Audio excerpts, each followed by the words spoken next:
I just want to sit and talk to my BL people for a minute. Like, come close, come close, come close. Because if you're within the community, whether you in it deep or just surface level, you already know what I'm about to bring up and what I'm about to talk about. So recently, like this past week, I reread Low Tide and Twilight. And in my mind, I'm just like, why do people, because I don't care what anybody says. I know he's redeemed and all that stuff, and I'm just as much of a fan as him as the next girl. But Teju to me was still a black flag. Like, not a black flag, I'm sorry. Red flag. Red flag, red flag. Teju to me, still a red flag.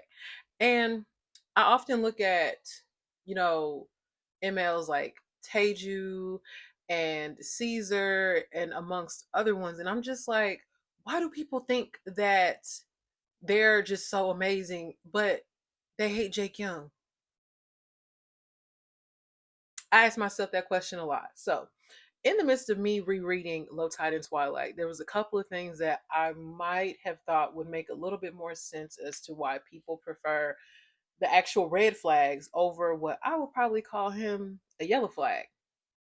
So, one thing for sure is that they definitely have a lot more, I guess you could say, bonding with the second lead or like the bottom.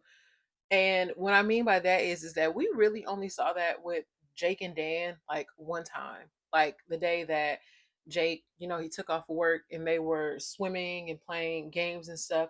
And we don't have too many moments like that for them to be able to say like, oh, he cares or he does this and that. And because I don't have to say the things that like Teju and Caesar did. If you know, you know. But Jake Young has not done any of that, but yet he's not seen the same as the others. And another thing is that he was very expressive. Like usually we see tops like that, like they're just terrible people, but they are very, very expressive. Like once he got to the point where he realized that he was indeed in love, that's when things just kind of shifted, kind of changed. Like there was like some kind of attachment there. Like things definitely just kind of pivoted.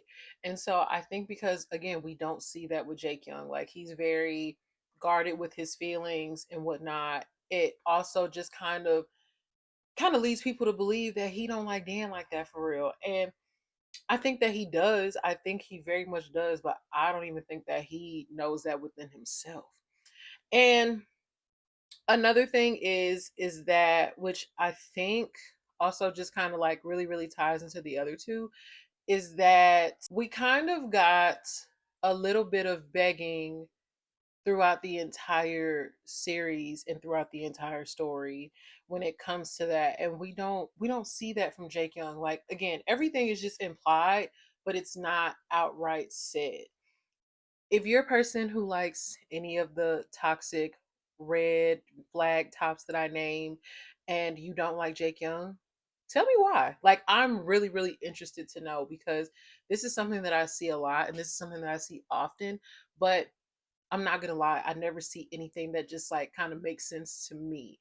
So, if you're one of the ones that, you know, you don't like Jake Young, and I do want to do something longer with this and I want to talk more about this. But if you like the red flag, black flag kind of tops, but you don't like Mr. Yellow Flag Jake Young himself, tell me why. Like, I'm really, really interested to know.